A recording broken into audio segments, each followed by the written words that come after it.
Right on, you guys. Welcome to the latest episode of the Grappling Monthly Podcast. I am super excited to be in the garage here with my man, Professor Blake Kasemeier. Hey, how's it going? Thanks for having me, dude. And thank you. Yeah. Thank you for welcoming me into your space. Yeah.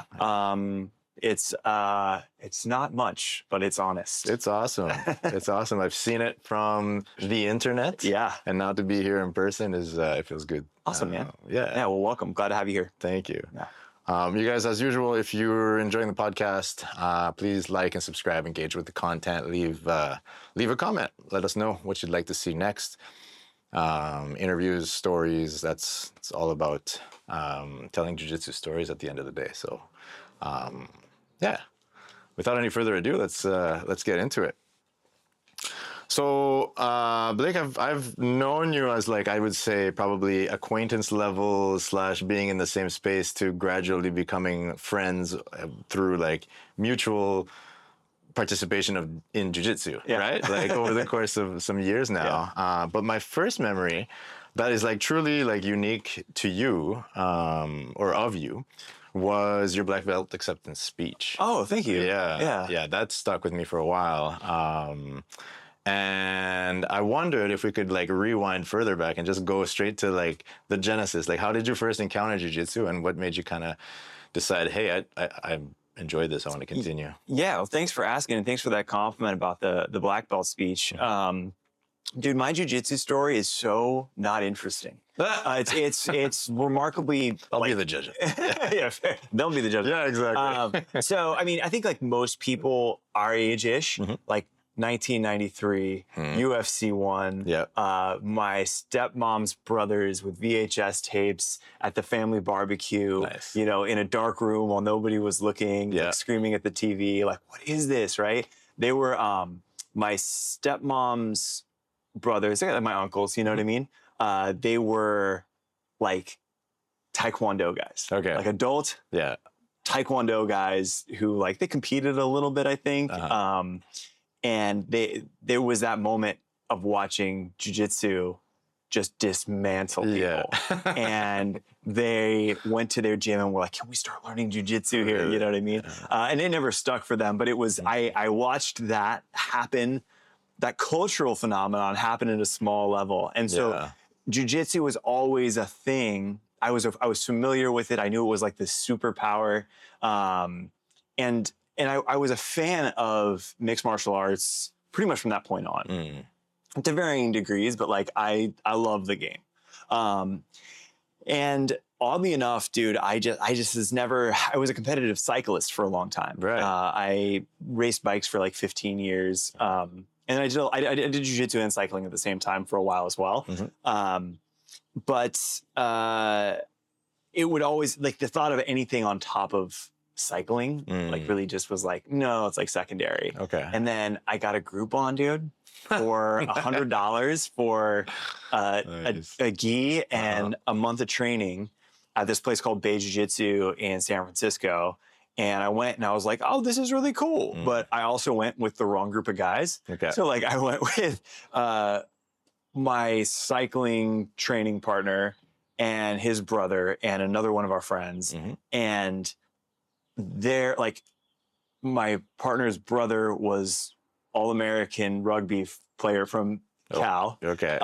And then the two of them just had like that sibling. They just wanted a space to beat the tar out of each other. You know what I mean? They were just looking for permission. And so like there was like sibling fighting and I was like, oh my God, now I'm in this. And like, I don't think I learned any jiu-jitsu. No offense to Bay Jiu-Jitsu. They tried. They were just handed a crappy hand. But I was like, this is cool. I want a part, you know, I do want to do this, but I stopped. First month, was like, cool. I paid my $100. I experienced jiu-jitsu. I'm good. But I wasn't good. It was like, you know, the seed was planted and I kept thinking about it. And my friend Alex, who worked with me at, TRX at the time up in San Francisco, he's like on the web team and I was on the marketing team. And so back then it was, we chat over, G-Chat, you know what I mean?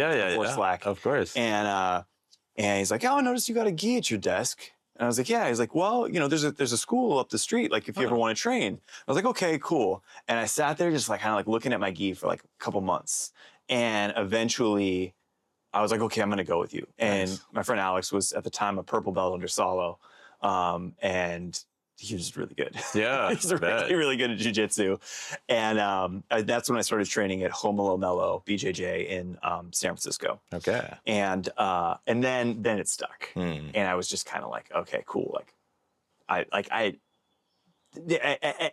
It was just, there was no option for me not to go. Yeah. You know what I mean? Like, yeah. I think after my first class, I just signed up for a year. Like, I was like, okay, I'm in. Yeah. Yeah.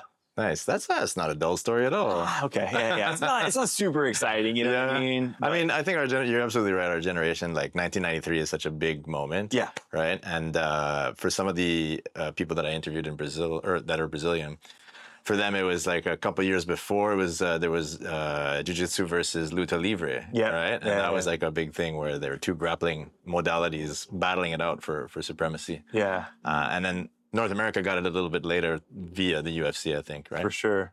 But I don't think we might not even be doing jiu-jitsu the way that we are were it not for that UFC and that explosion, right? Yeah. Yeah. Really powerful marketing. Yeah. Like Gracie's nailed it. Yeah, for sure.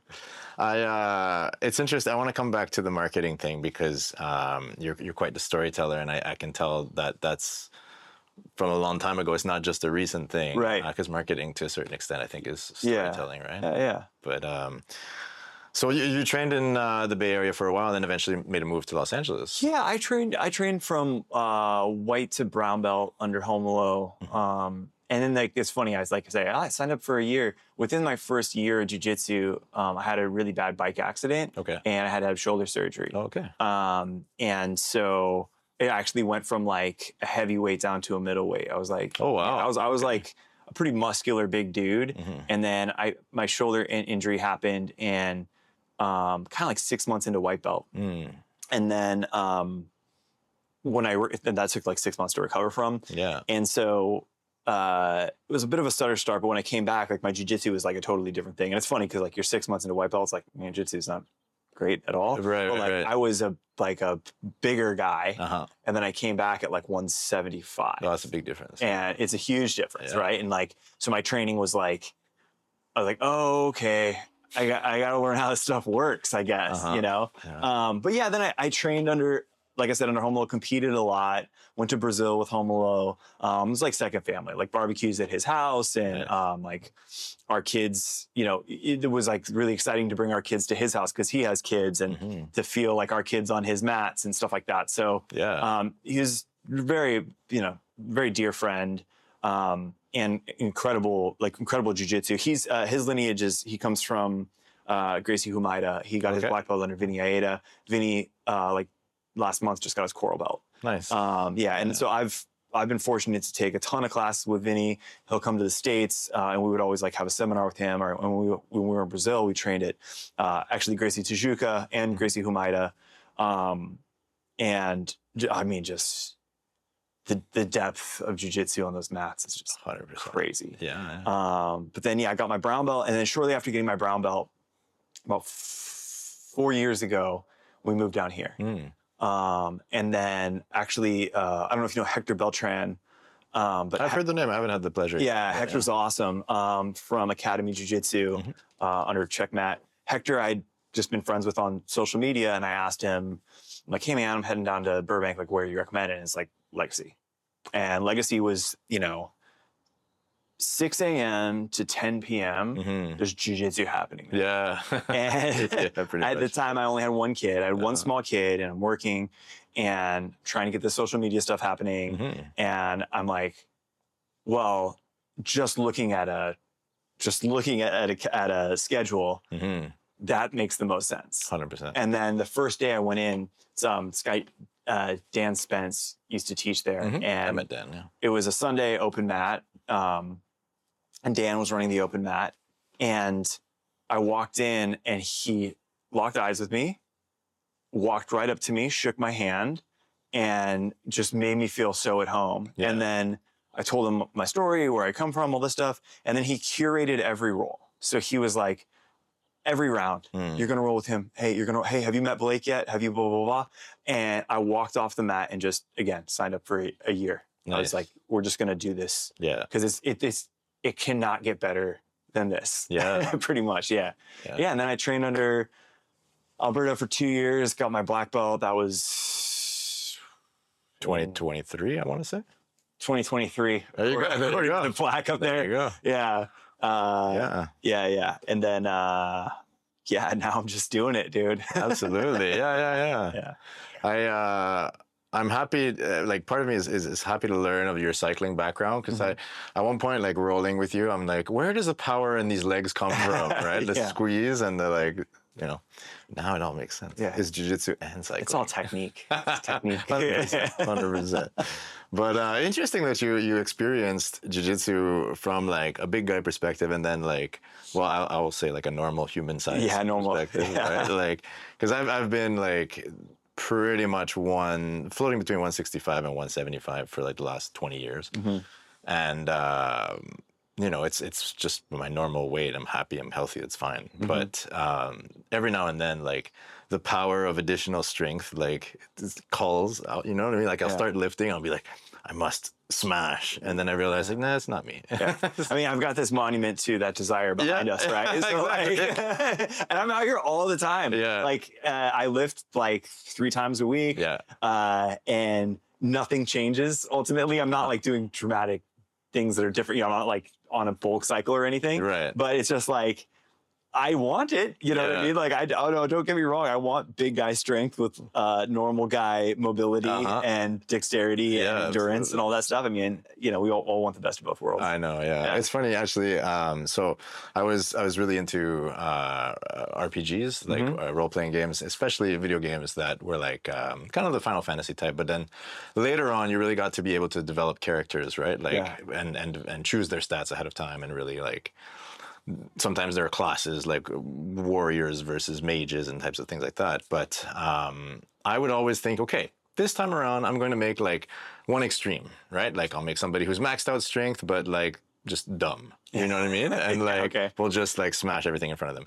And no matter what I try to do at the beginning, I always end up leveling out. Like, it's just my personality. Like, I want to level up every stat. And I think it's a microcosm for my real life, where, like, I can't bring myself to specialize so far in one thing that I lose sight of something else. For better or for worse. But yeah, dude, for sure. So my jiu-jitsu is the same, right? It's like, it's this sort of wide, shallow pool of knowledge. Like, not to get into it too much, but I think there's like one thing that I tell white and blue belts, a lot of time blue belts, is that you don't have to be a blue belt at everything. Like, there is an expectation when you are told the narrative of your jiu-jitsu story that your skills are all going to rise at the same level. And like, you're going to be like, okay, I am a white belt at all of these things until I am a blue belt at all of these things. And the truth is, that's not how it goes. 100%. Particularly if you're a competitor, right? If you're a competitor, then you're really working hard at one game. And that game is pretty narrow, but the rest of your game is getting everybody to get to your game. And like, that becomes it. So, like, at blue belt, I became obsessed with half and deep half. And you'll see it when we roll now. I shouldn't tell you, because you've seen it already. And now that you can identify it, you'll be like, oh, why are we always here? Why is this always the game? And because, like, at blue belt, I told myself, I'm going to become a black belt at this position. Nice. And I'm going to be the best guy at this gym. And it happens all the time. You get the berimbolo guy, right? Who's like, I'm going to become the berimbolo guy at the gym. Or the leg lock guy. I'm going to be the leg lock guy at the gym. And then the game becomes that part of your game, getting really, really, really good at this thing. And then you partially also, then you learn how to get good at something. So, like, getting good at one thing teaches you how to get good at other things. The skill of developing a skill. And it's, like, super important in jiu-jitsu, I think. And it's overlooked. But the thing that, like, the statement that I make a lot is that you actually don't ever have to really be a black belt in any technique. You have to be a black belt at eliciting a reaction so that you can apply the technique. And a lot of black belts are blue belts at most techniques. You'll watch them. So, like, if we go do, like, a normal jiu-jitsu class and professor's teaching omoplatas. And he's like, okay, omoplata to armbar to triangle. And you're watching him and you're like, that's a black belt, huh? Like, that looks pretty stiff and pretty awkward. Like, I think he's forgetting which hand goes where. And then you roll with him and you're like, oh, he just omoplated me, no problem. What happened? And it's because he knows how to elicit a reaction to get you to do the wrong thing so that he can do a blue belt level omoplata. Right? It's like a soft skill almost. Interesting. Yeah. I don't know if I've ever actually looked at it entirely from that angle. I definitely encourage students to have to not wait till they're black belts to have a black belt aspect to their game. Yeah.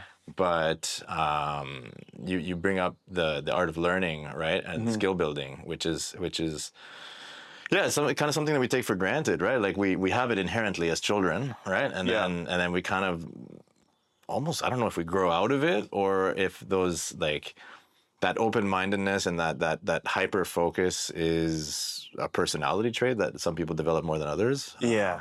But it's not something that's, I think, explicitly stated necessarily in a jiu-jitsu class, right? Why are you doing this technique type of thing?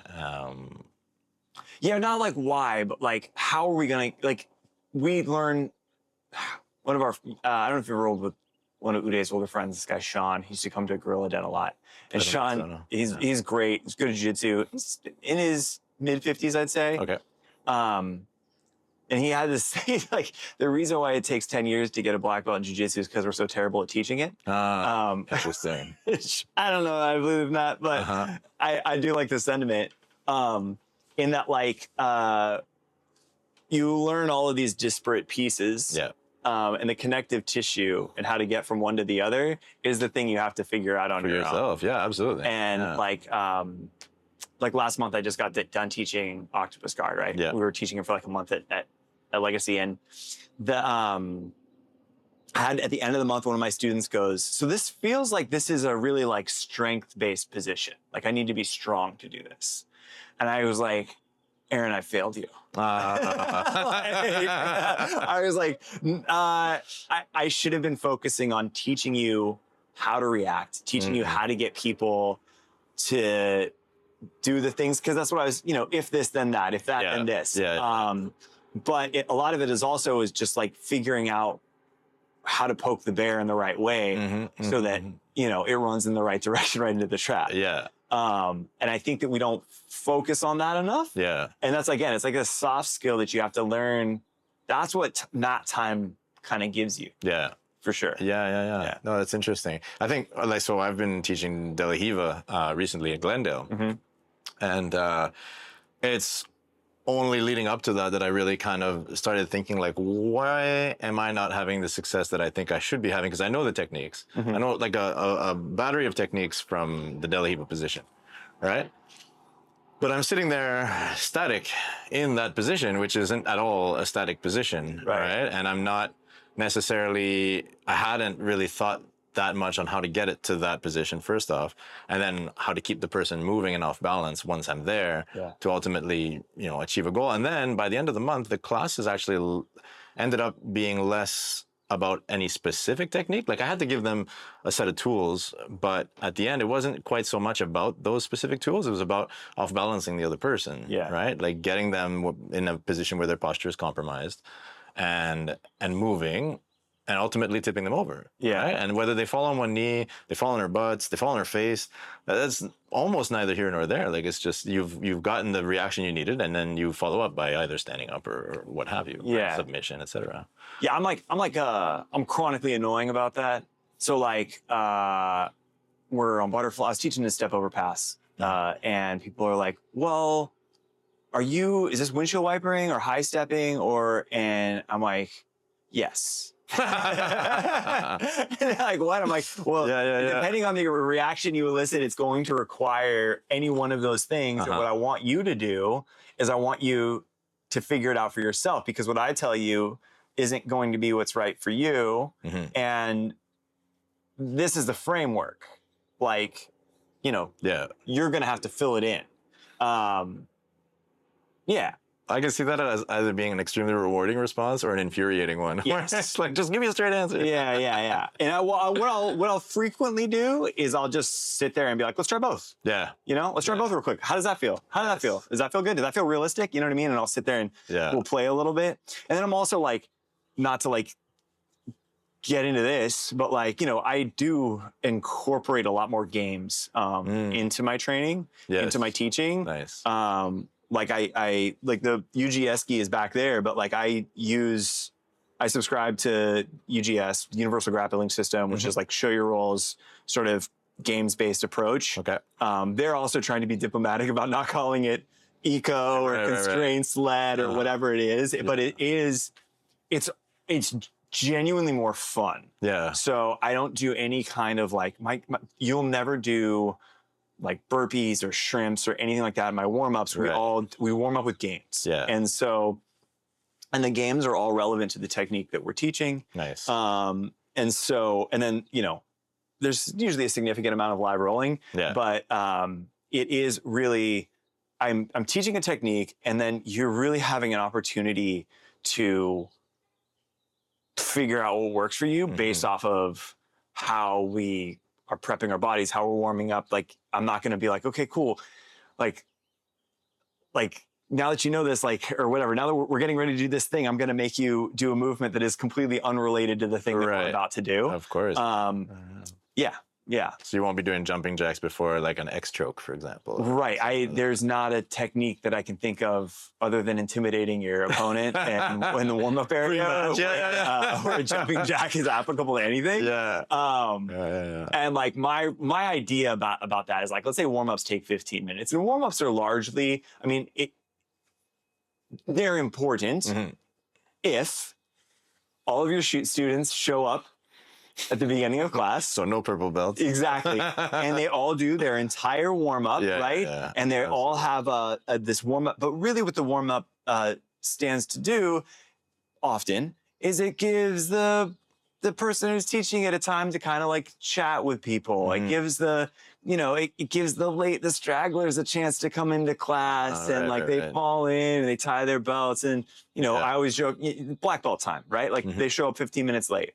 And if you go to 4 jujitsu classes a week, and I can take that 15 minutes of warm-ups and turn that into jujitsu. Yeah. That's a whole hour of jujitsu that I just gave you back to your training a week where you're not doing jumping jacks. Yeah. You know what I mean? Absolutely. And so like that's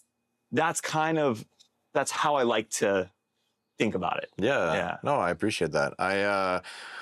I'm kind of torn personally because there's I think having many different approaches is a good thing ultimately. Yeah. Like the warm-ups, for example, the discipline that it instills maybe for children is super important. Is an important benefit that I think shouldn't be overlooked. But I completely agree that like if I'm coming, the class is only an hour long, and in my case, I received my black belt last year. Yeah.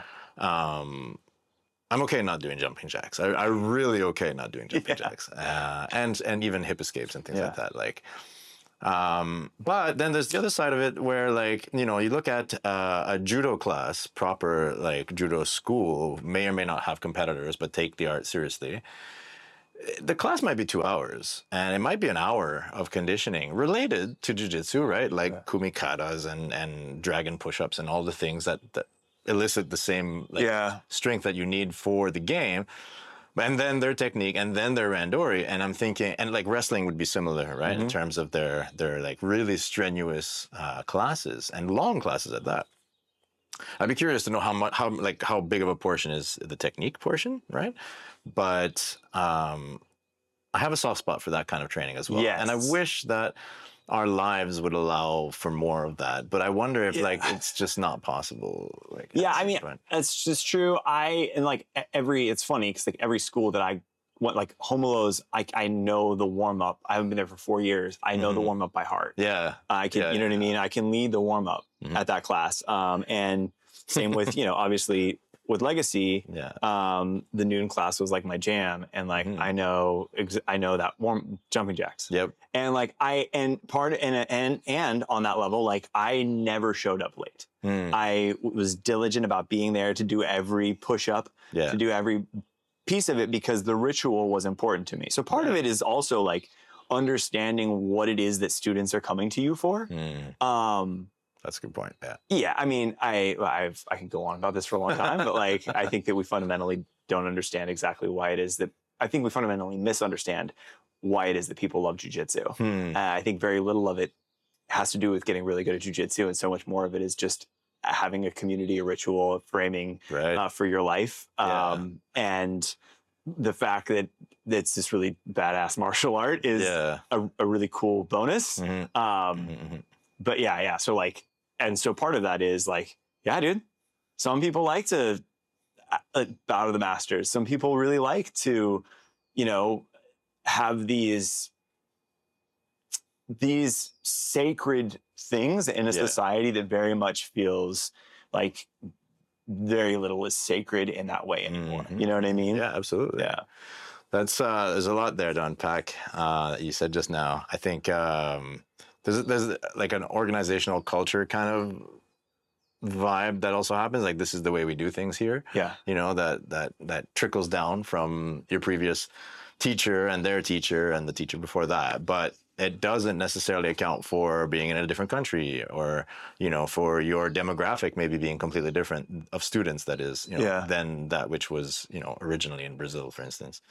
But yeah, I think I'm also a big fan of the concept of gamifying learning to a certain extent. Like, if you're essentially learning, but also I think, and you could probably say it more eloquently than I, but like in this like décontracté would be the word in French, but like this like casual, informal learning, right? That is still very much exactly what you're going to be doing with your bodies, but you're not learning it in terms of a skill and here's the exact technique and the exact positioning, right? Like you're kind of like almost subconsciously absorbing the information as you're having fun, which I think is so cool. Yes. Right? Yeah, like and you're teaching your brain to figure things out. So like I have a game, one of the games that we warm up with is just a silly thing, is that you start in a push-up position, your partner's across from you in a push-up position, and you're only allowed to touch the mat with your hands and your feet. Okay. And you have to get them to like drop an elbow or a knee or something else to the mat, right? And so you grab at their arms, or you try and get around to their legs. And I had to start creating new rules to the game because I had one student who could just figure out how to game the game within the rules. Right. Where I was like, you're not so, like, she's like, but I can do the splits. I'm like, that's not, like, that's not, nothing else is touching the mat. Yeah. I'm like, yeah, but you're basically standing up. Yeah. And she's like, my hand's on the mat. And I'm like, okay, here's no splits. No splits. And it's like, it's so cool because when you, sometimes it's like, is it the exact goal that I wanted? No, I wanted you to listen to what I fucking told you to do. And like, you know what I mean? And like, she's like 19. So she's like at that age. Totally. But it's also like, that is actually what I want you to do. Yeah. Like, I want you to, you know what I mean? Like, think creatively. And that's something that doesn't happen necessarily when we're just, you know? But yeah, I don't know. I think that I do respect tradition. I think tradition's cool and fun. And like, there's this guy, Nathan Mendelsohn. He teaches up north. And I heard the name, I think, actually. He's a good competitor. Yeah. He once in his Instagram stories, I remember, just like very, very niche. He was talking about like why, like the traditional parts. And part of it is he's like, look, if you wanted to fight, you could just go out there and fight. You could just figure out fighting out there on the street. I don't think you come here because you want to learn how to fight. I think you come here because you want this other thing. In addition to learning how to fight, in addition to learning the martial art, there's another thing that you want to do, which separates us. That's why we are a martial art. Yeah. Is because we're making martial artists. There's something else there. And define it how you want to define it. Honor, a certain code of conduct, a certain respect.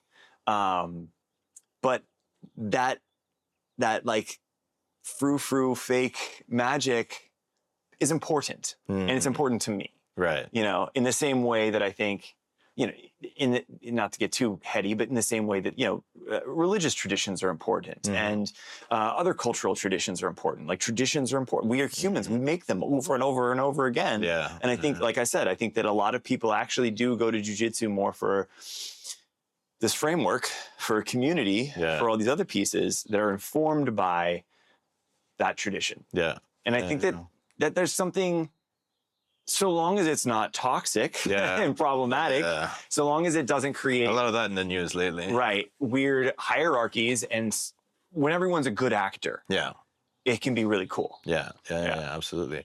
Your description of tradition makes me think essentially of a tree. Like, it does keep us rooted to a certain extent, right, to something. Yeah. And then, as you say, like, provided that they're positive actors and people are there acting responsibly, I think it is definitely this connective, I don't know, tissue or environment that does root you to something in that area. Like, for me, for instance, coming from Canada, legacy is part of my roots in Los Angeles, right? Like, it's part of the fabric of what makes Los Angeles feel like home, because you take that out, and otherwise it's a big sprawling city, which is beautiful and warm most of the year, but you know, that's where I think it ends for me, were it not for like friendships and the tradition of showing up on a regular basis for these classes. Although I have to admit to Professor Joey and to a number of other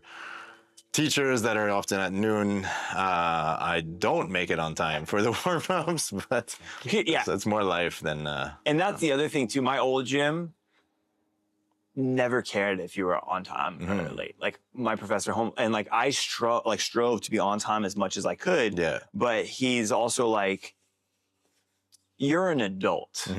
Like, I'm not your, you know, parent. Yeah. I'm not here to teach you how to be on time. 100%. And if you get here late, I trust that you got here late for whatever reason you got here late. Yeah. And like, I'm not gonna make you do push-ups. I'm not gonna do anything weird like that. Like, you're an adult. Yeah. Like, I don't make you come here. Yeah. You know, in many ways, like, you know, you pay me to come here. Yeah. Yeah, so, like, exactly. Yeah. You know, like, and like, that my gym up there is a small gym, maybe 4 times the size of this garage, and incredible culture. Yeah. Like, unbelievable culture in terms of just like community and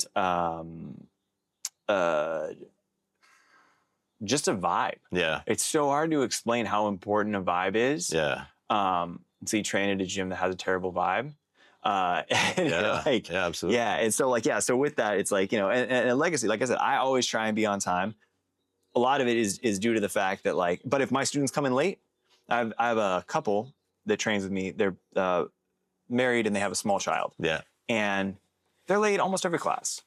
I'm like, guys, the fact that you're here at all 100%, is leaps and bounds ahead of everybody. Yeah. Like, just like, I'm so happy that you're here. Yeah. I don't care that you got here 15 minutes late because you were telling your mom who's looking after your baby about like what the diaper situation is. You know what I mean? Like, I don't, So, no, I completely agree. I always tell people that, like, I'd rather see you than not see you, you know? So if you're 100%, you're going to get this like pang in your stomach because you're going to be 15 minutes late, like, ignore it, just come and it's cool. Yeah. Thing, right? But I have also been part of,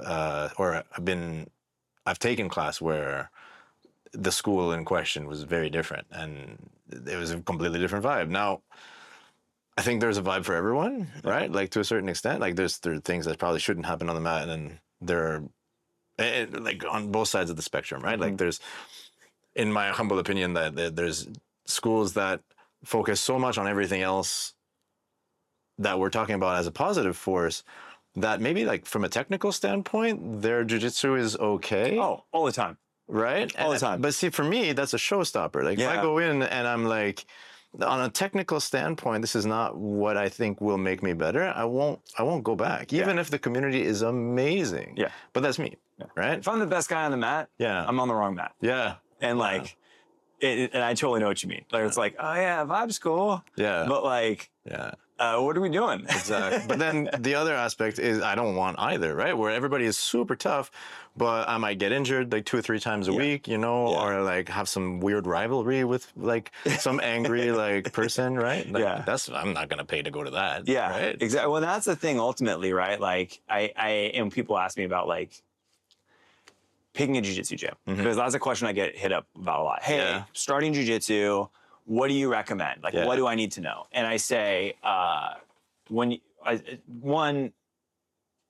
are like three or four things you need to consider when you go to a gym that are not as important as you think they are. The first is schedule. The second is location. The third is culture. And the fourth is how good is the gym? Yeah. Right?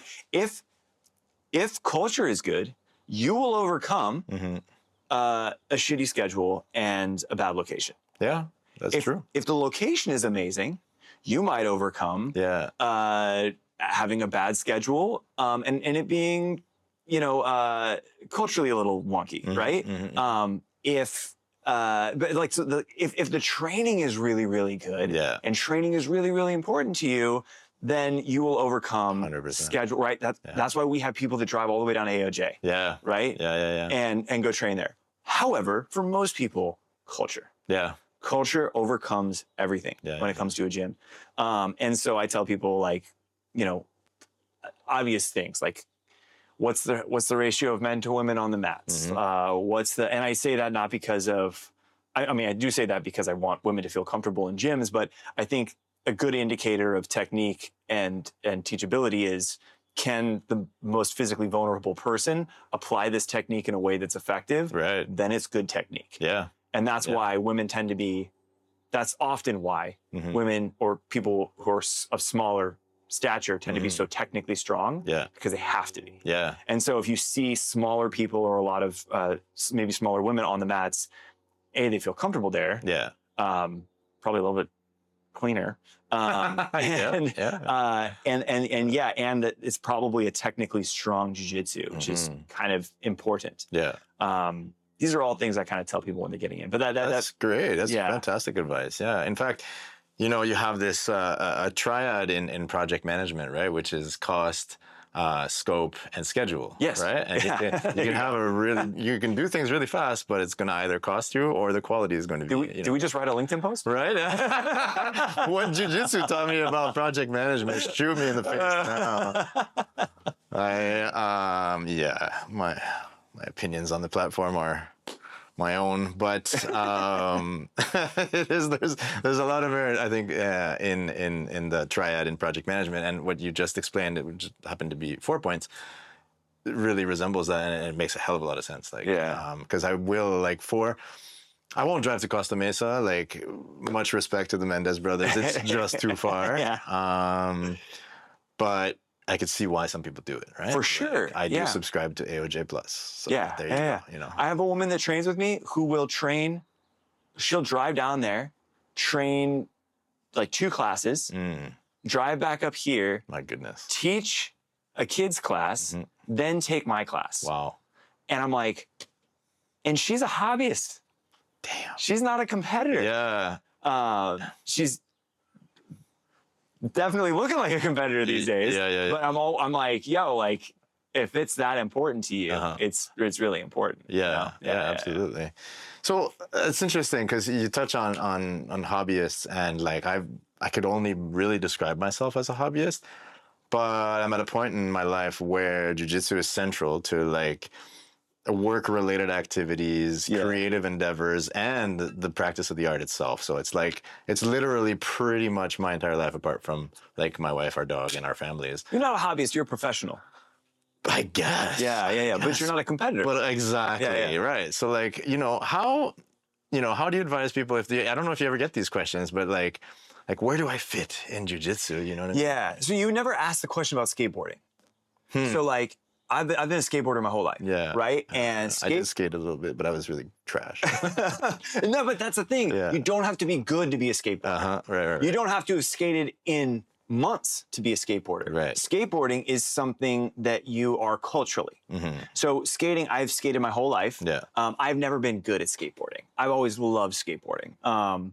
And it is something that changes the way I look at the world. It's something that has influenced my music and political views and social values. Yeah. Skateboarding isn't a sport or a hobby. I mean, it is both of those things, but it is this other thing. Right. And I think that with jiu-jitsu, it's the same way. People will be like, oh man, like I have friends who are these perma blue belts. Yeah. Right? Yeah. Where it's like, yo man, you've had your blue belt for like 7 years because you can't put together 2 years consistently of training. Right? But their jiu-jitsu is really good, and they're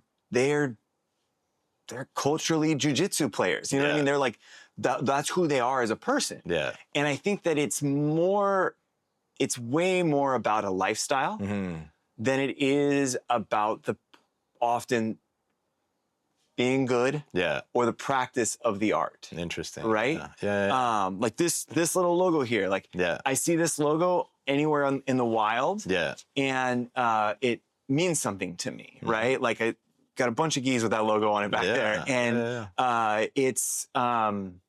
it represents a sort of way of being in the world. And I just think that that's a little bit more like, I don't like identity so much, but it is sort of it's a part of your identity. Right. It's a part of the fabric of your identity. Yeah. In an important and significant way. Yeah. Interesting. I never heard it likened to skateboarding, which like resonates with me because I definitely was heavily influenced by skateboarding culture coming up and like 411 video cassettes, right? Yeah. I still have issue 16, I think. That's sick. Yeah, it is awesome. Which also like translated to the music that I heard. Like there's Far Side's Running in Drop. Both those tracks were on that issue, which made me look up those CDs up in Canada, right? Yeah. But like obviously the cultural export from California and Southern California is massive. Yeah. But yeah, the culture of it, right, was something that I really identified, and I don't even know if it's because it was considered counterculture. It was just something that I thought was cool. Yeah, right? Like it resonated with me. Like I thought skaters were cool. I met wonderful people. I met really shitty people. But that never really impacted my opinion of skateboarding. Yeah. Right. But. And jiu-jitsu is very much the same thing. Like I thankfully haven't really met very many shitty people. Yeah. Or at least they've never been shitty to me. Must be because I'm so intimidating. Yeah, of course. Totally not. Nicest guy in the match. But trying. But at the same time, like, you know, anything that's happening, like there's been, you know, a lot of courageous people speaking up about very difficult circumstances recently. And I like unanimously, wherever you sit on that spectrum or whatever your opinion might be of what may or may not have happened, everybody seems to be unanimous in that they love the art. Yeah. And that the art should remain, you know, ideally unsullied by like bad actors. Yeah. Right? Because at the end of the day, it's an art form, which I think, I don't know if you agree, but like it's physical practice, it's all these things, but it's art. Yeah, you know? Of course, absolutely. Yeah, that I mean, I think on a macro level, we're seeing this happen in jiu-jitsu, but it's something that I think we see happen on a micro level in jiu-jitsu all the time. So the same week that a lot of these allegations came out, one of my students, rockstar student, like a pleasure to have in class. Yeah. They are consistent, they're teachable, they're an important part of the culture of our class. They got injured in class. And it was like the first time they were blue belt, it was the first time they got injured in a way that was like scary. They hurt their shoulder and they like cried out. And what was so cool, it sucks. It's the worst thing in the world. Particularly when you're overseeing, I was rolling. Okay. Yeah. Even worse, right? I was, I was in charge and I was getting my training in and somebody got hurt and I heard them call out and everybody on the mat have this response, and you've seen it before, and it's almost to an annoying degree, everybody wants to help. Yeah. Yeah. Everybody stops what they're doing, and they look over what's happening, and they start, can I get water? Can I get, like, what happened? Like, is it this? Tell me what this is, blah, blah, blah, blah, blah. And when you see somebody on the mat who gets hurt, there is this overwhelming response from everyone else on the mat to rectify whatever happened. Yeah. And I think that's so cool. Yeah. And dude, it was actually a crazy situation. There was a doctor on the mat. One of my students is a doctor. And it was like, actually, everybody back off. Get in here. So it was like really cool to see that happen. But it was to me, it was such a metaphor for everything that was happening in jiu-jitsu at the time. Where like, is terrible that people were hurt. But the response of everyone else was actually a beautiful thing. It was reassuring, and it made me feel very good about the people who I choose to follow and who I consider my counterparts in the sport. Yeah, absolutely. I think you touch on a number of things. It's difficult to know when you're initially starting somewhere, to such a deep extent that not the caliber, but the character of people that, I think reveals itself over the course of time. Yeah. Right? But you might be, for instance, like, at any gym that was impacted by this or by some, terrible action.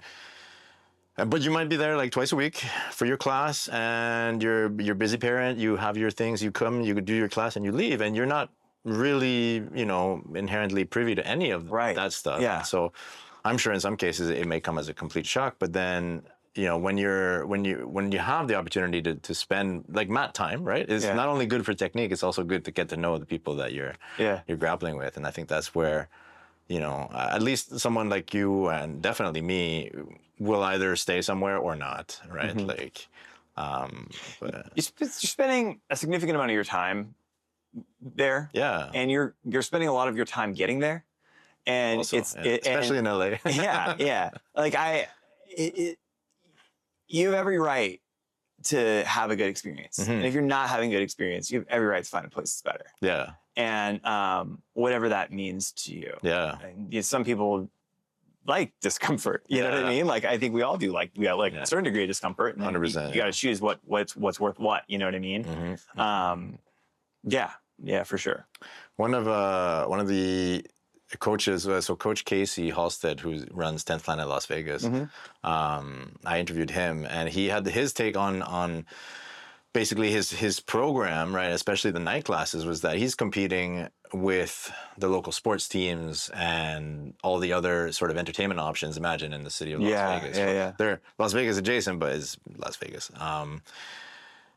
And it's either, like the person who's maybe like not particularly happy at the moment, who might be going home to a situation that is more or less tenuous and like needs an outlet, has the sports game and the six pack and other opportunities to, delve in that direction. Or as he sees it, it's his jiu-jitsu program. So every time he manages to get somebody to come to the jiu-jitsu program, he's like, this is most likely going to be a more productive outlet, and at the end of the day, his take was that he wanted that space to be exactly what you needed to be for you, independent of what your situation is, right? So, but it's not necessarily easy to do that unless you have that vision and you have that intent, right? Like I think that, and I'd love to know what you think.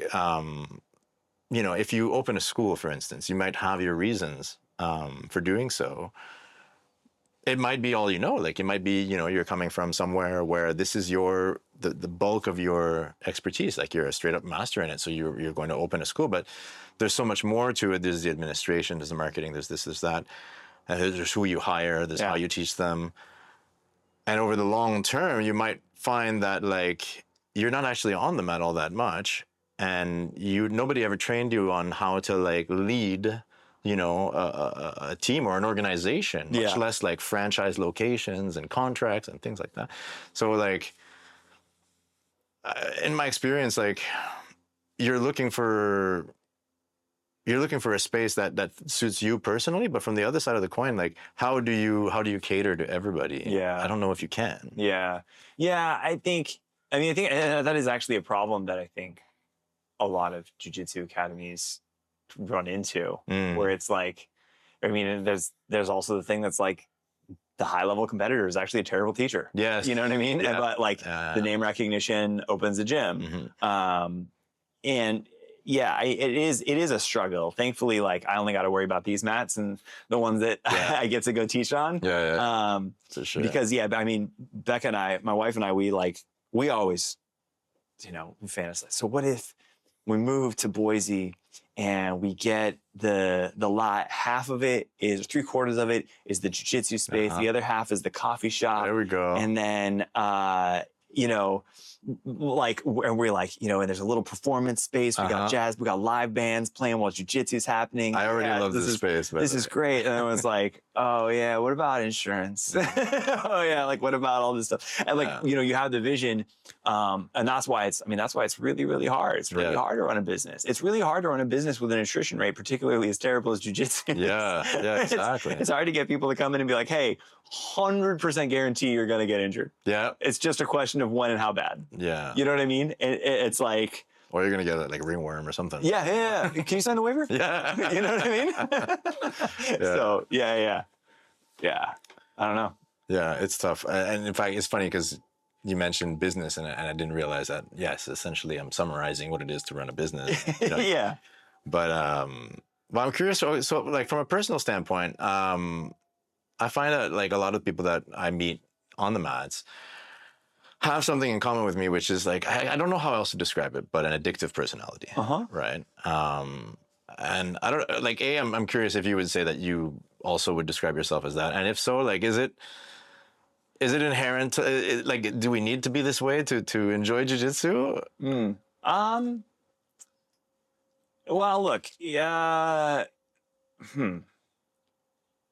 I don't know. Like, there's an inherent discomfort and there's a guarantee of pain. A guarantee of pain. And like, one of the definitions of addiction is that like you are willfully participating in behavior that is causing you bodily harm or emotional harm in order to continue to do this thing. Yeah. And like, that is what we do with jiu-jitsu. Yeah. Like that, I just described our hobby. Yeah. And so I have a very addictive personality. And this has been my outlet. And I don't know that, it's hard to say. I'm trained with so many people. I'm speaking for so many people in the sport. So I don't know that it is, writ large, that's the case. But I do know the difference between a white belt that stays and a white belt that leaves. Right. And often that is that one of them has a little bit of darkness in them. And like, this is a perfect outlet for that. Right. Yeah. It is. It is a space that, as you say, like I haven't landed on, like, I don't think you could possibly land on a single prerequisite for a successful jiu-jitsu career, but definitely a certain degree of hating yourself is good. Yeah. But it's to me it's maybe a little bit lighter than that. It's just this, because I found myself doing this with capoeira before and with other things that I pursued before. It's like I'm fascinated with this journey that can't possibly ever end. Right? Because despite the finite amount of ways our bodies can move, jiu-jitsu kind of feels like there's no end to it. It kind of feels, infinite. And even just, it would take several lifetimes for me at my current rate, many lifetimes to like be the best at everything. Yeah. Right? And so like, but for some reason that speaks to me. Like I'm compelled to show up. It is infinite, and it is concrete in ways that other things aren't. I'll give you an example. So cycling is the first passion, right? And like the thing is, fitness is a fickle mistress, and like that is the cornerstone of cycling. And every season it repeats itself. You do your base miles in the winter. You do your your periodized training. You start to do intervals towards the spring so that you can peak for the summer, and it's just this whole year that's built around building this fitness. And and year after year, you have to go out there and do it over and over and over again. And it's a lifestyle, and it's cool, and it's hard, but it's boring, and it does suck that the work that you did last season doesn't necessarily impact how you are this season. You could have a bad, like, I can't not, you know, I can't, there's some experience, obviously, like there's hard skills in racing, there's strategy, there's bike handling, all these things are important, right? But none of them are as important as fitness. Right. And I remember when I got my first stripe on my white belt, and I was like, oh, I'm not going to lose that. Yeah. Like that represents something, like I'm not going to lose this next season. Yeah. This represents something that I'm building on. That's true, yeah. And that was like so important and so different. I was like, oh, so if I keep coming here, this thing is compounding. Exactly. It's compounding. It's building. I'm making something. Yeah. And that for me was like, oh, hell yeah, I want to do this. Yeah. You know what I mean? Yeah. Like, I guess a real progress that no one can take away. Yeah, absolutely. I like that. It's funny how stripes, like, you know, there's various opinions on stripes, whether they matter, whether they should even exist, and this and that. And I see the looks on, like, I handed my first stripe, I think, in Northridge when I was teaching out there, and the young girl I think she's 16, and she immediately after class, we bowed, she gave me a hug, she ran to her mom, she's like, look, you know what I mean? Like the excitement, the pure, like, just joy that there was related to that thin strip of electrical tape, you know, to me makes it absolutely worthwhile. But then, you know, but then there's the other, I see the other argument, right, from like, I guess maybe a purist perspective or a traditionalist perspective, but I also enjoyed receiving, you know, the fourth stripe on my brown belt, because I was like, okay, it's clearly the next one is black. Like, you know, I don't know. The first one and the last one matter. Yeah. That's about it. You know what I mean? All that shit in between is the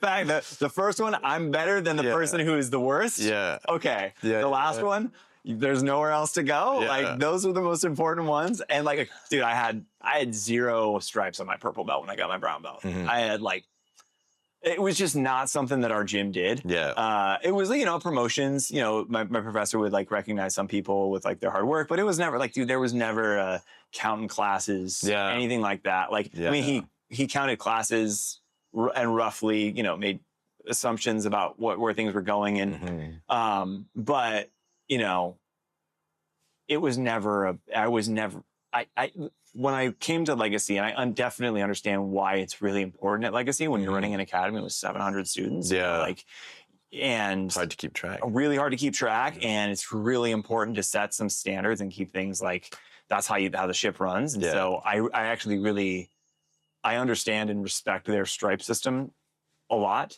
But I was like, I remember when I got my first stripe at Legacy, and I was like, I get a stripe? Yeah. Like, oh, cool. All right. Yeah, I forgot about those. Yeah. Yeah.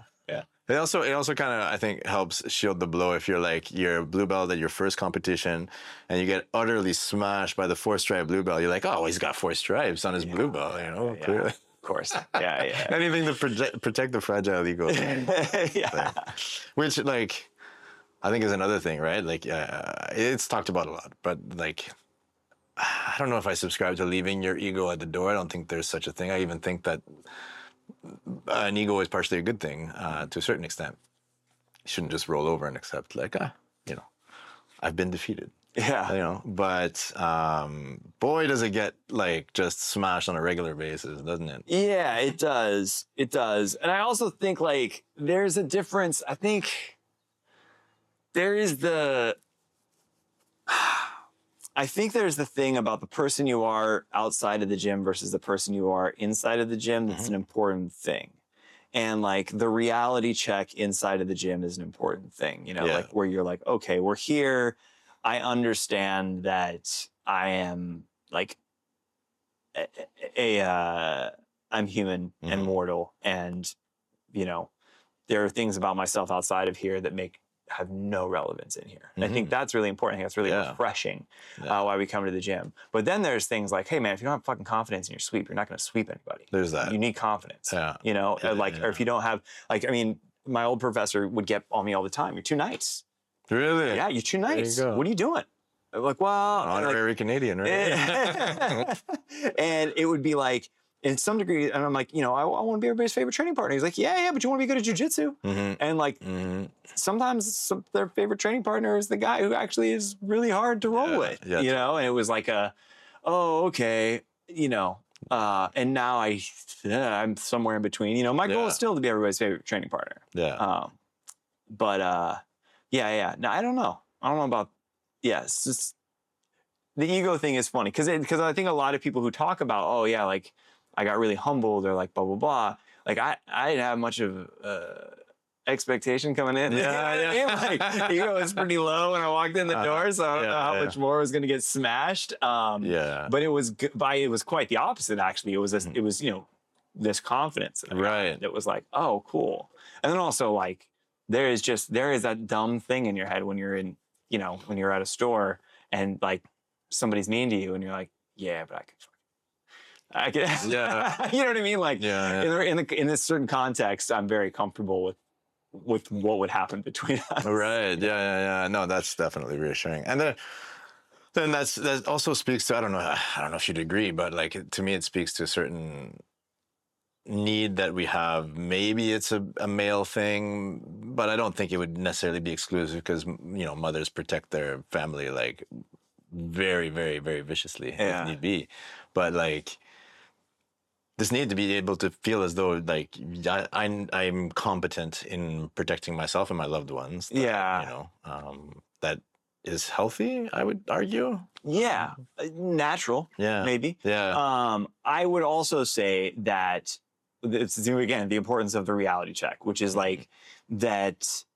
I would say it's kind of a classic case. The more you train, the more avoidant you would ever be to getting in a physical confrontation. Yeah. Right? Like, I have a certain amount of confidence about like what I'm capable with, a realistic amount of confidence. Right. Where you're like, no, I know the chaos of violence intimately. Yeah. As a black belt, I've rolled with white belts, and you're like, that's violent. Right. And you're like, and I think that's a person who's in the constraints of this gym who's like trying to, who's actually trying to be good at the thing that you're teaching them. Yeah.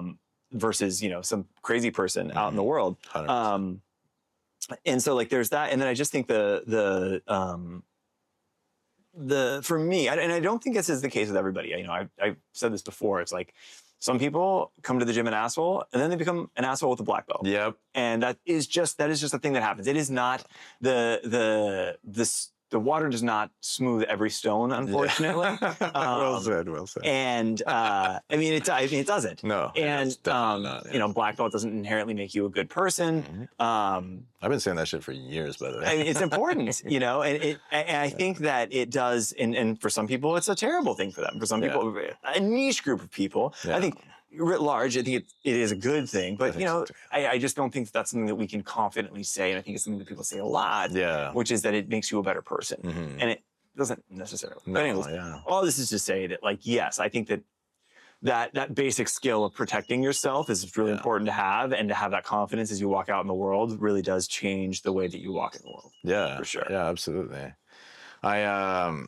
It's funny. Years ago, and this was in capoeira. I realized that you could be very, very high level, technically proficient in all the ways, and really just be a shit person. And I was like, wow, okay, so I need to not revere this person, you know, just on pure skill in one particular modality. Like, it's like, are you actually? And then of course it becomes who you want to surround yourself with. And it's like, I would prefer be with a good person, you know, or around good people that will look out for each other and things like that. Right? For sure. But that doesn't mean that you have to sacrifice skill. It just means that you're also building your character at the same time. And I mean, I think there are character building qualities to jiu-jitsu, right? Yeah, for sure. Like, is it that you have to be open to them, or is it maybe so individual that there isn't really like a formula you can pin on it? Yeah, I mean, I think, you know, I think everybody's experience is unique. But there, some things are cliche for a reason, and that's because a lot of people have experienced them. And like, I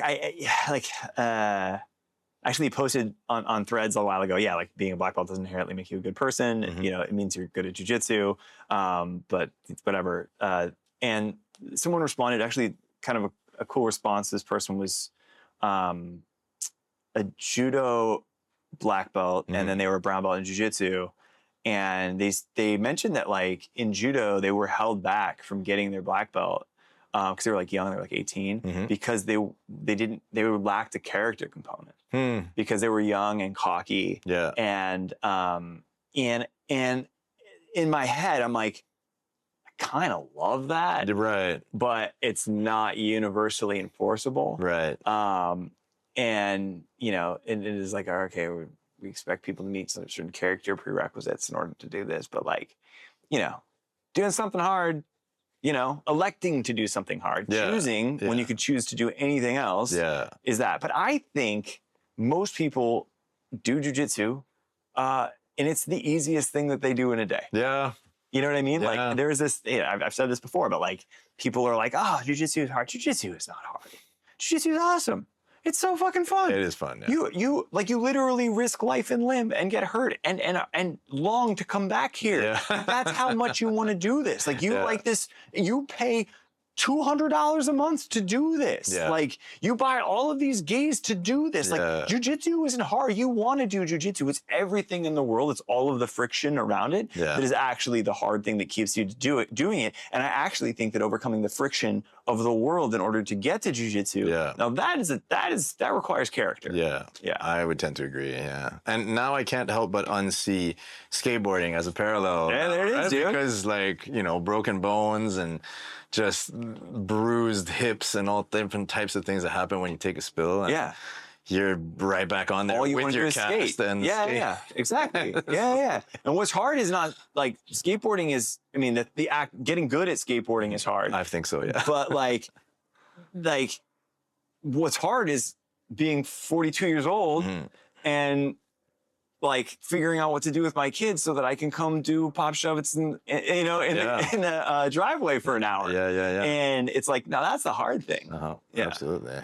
I'd be curious to know, like, we talk sometimes about like entering a flow state, right? Which is this like, my understanding of it is really this ideal state where you're present, but you're also it's fluid, right? Where you're not like necessarily exclusively intellectually engaged with the practice. You're there, you're present, you're acting at that moment, but you're also, I don't know how else to say, but fluid. And I'm curious, like, have you experienced this? And, do you have a way to get there?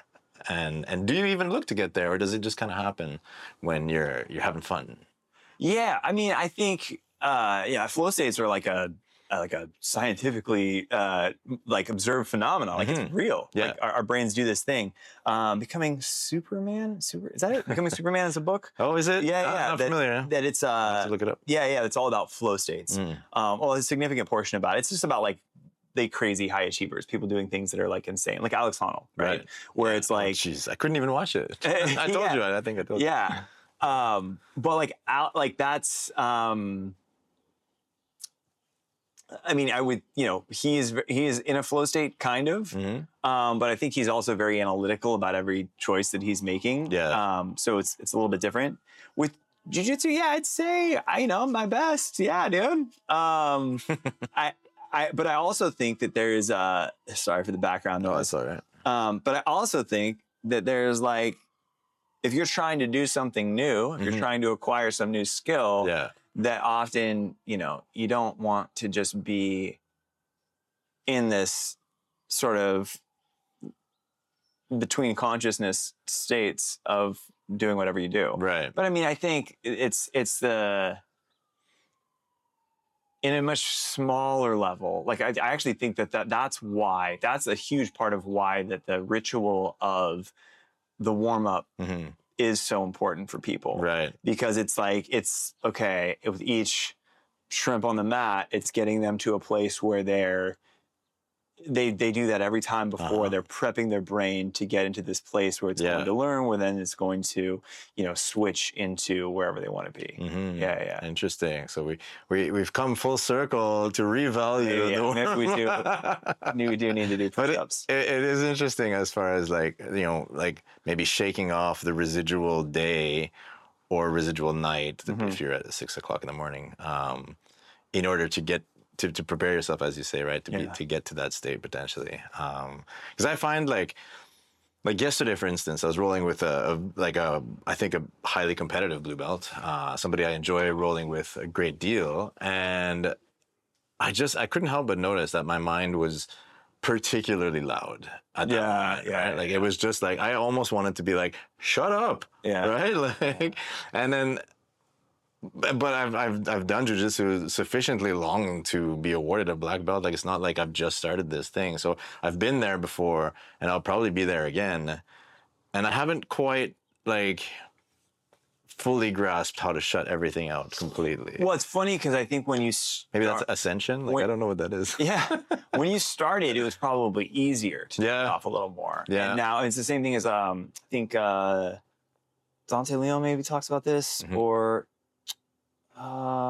Maybe I might be somebody else, but that as you get higher level of jiu-jitsu, athleticism starts to decline because you shouldn't need to be that athletic. Yeah. Right. And so that's why there are so many out of shape black belts. Yeah. Part of the reason. The other reason is just overcoming goddamn injuries. And food is delicious. Food is delicious. That's right. But it's as we become more efficient, then you're like, I'm not thinking about what I'm doing. I'm just doing it. Which means that my brain is thinking about other things often. Yeah. Where it's like, oh man, I wish I did have to think about some of this stuff a little more. Yeah. Yeah. Or I used to have students, so I used to teach capoeira, and I used to have students do this little thought experiment, which was let's do 10 push-ups, and I want you to tell yourself throughout the whole time, in your mind, as you're doing the push-ups, that this is the easiest thing you've ever done. I could do 100 more. This is so much fun. I am the best at this. Yeah. As you're just doing 10. And then we were going to rest for a second, and then we're going to do another 10, where you're telling yourself, this is the hardest thing I've ever done. I don't think I can even do 5. I am going to fail at this, you know. And those 10 push-ups, and even if you invert them and you make the difficult ones, the first ones that you do, just to exclude any potential excuse of fatigue, right? Those are way harder to do than, where you're in that positive mindset. So I wonder sometimes, am I failing to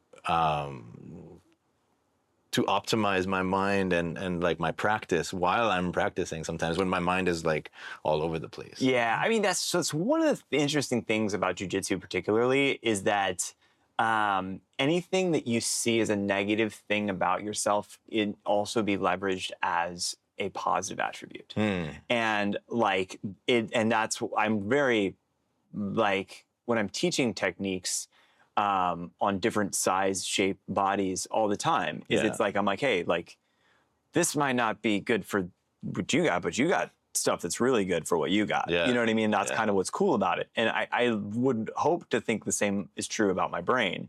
And that there are times when, because I have a very, very loud brain as well. And there are times when I'm like, this is working against me, and there are times when it's super helpful. So I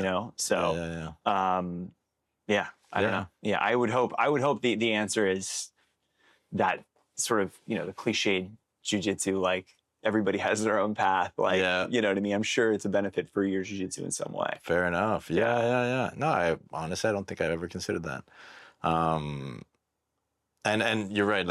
Somebody who's particularly short versus, doing triangles versus that person with the long legs, and all the other kind of obvious examples that I've definitely run into, right? Where, and then you have the medium-sized, medium shirt, color blue, number 7. That's me, right? Just even Steven, right in the middle. Yeah. But you're the guy that they make shirts for. You know what I mean? Exactly. So like, I'm the one that has to make sure I can get my size 10s before they all run out. Exactly. Yeah. That's you reminded me of like a good friend of mine from high school, Marty. He wore size 13s, I want to say, and he was like, I was walking around. We were in a Foot Locker, and he's like, look, all the shoes that you're getting, they're nice, but when you make them in 13 or bigger, they look weird. And it was a problem that I had never even had to think about. Right? Yeah. I never considered the world not being made for me, because it pretty much is. That's true. Yeah. Or like going to Spain and hitting your head on the like entrance of the subway because it was a lot lower than what we'd find in Canada, for example. Yeah, I bet, dude. Yeah, that's funny. So I want to respect your time. I also have like a lightning round, a type of like short questions. Let's go. That fires. They're very simple questions. Okay. Let's do this. Gi or no gi? Preference? Gi? Yes. Nice. Favorite competition to watch? Jiu-Jitsu competition. Oh, CJI. CJI? Yeah. Nice. Favorite athlete currently? Male or female? Oh, you have one. Okay. I probably steal from Fionn Davies the most. Yeah? Yeah, in terms of just like borrowing technique. Yeah. Favorite athlete, Craig Jones. Yeah. I mean, nice. Yeah. The disruptor of Jiu-Jitsu. Yeah. What's your go-to favorite technique? For what? Submission. Oh, Kimura. Then I have to ask, sweep. Bottom half, regular waiter sweep, maybe waiter sweep. Nice. Yeah. We're about to roll in a bit, so I'm collecting data, all of which you've successfully swept me with before. So I already knew. That was a lightning round. Okay, cool. Successfully passed. Yeah. Awesome. Yeah. But I do want to like also because you have a lot of really cool stuff going on. So I wondered if you could share, maybe your channel or how it is that we learn from you. I know that you have speaking engagements sometimes. Yeah. Generally involved with really cool shit. So. Yeah. Just honestly at Blake of Today. Mm-hmm. I'm at Blake of Today everywhere. Instagram is probably where I'm the most active and the most candid. Yeah. So you can find me there to find out all my other updates. But yeah, I do speaking engagements around the country, around the world really, right now. And then there are some other like long form projects that I'm working on that to be announced. So I won't talk about them just yet. But yeah, just follow me on the socials. Yeah, brace yourself. Yeah. Awesome, Blake. Thank you so much. Hey, man, thank you for having me. I really appreciate you offering me your platform. Oh, man. Yeah, it's a pleasure, honestly. Awesome, man. All right.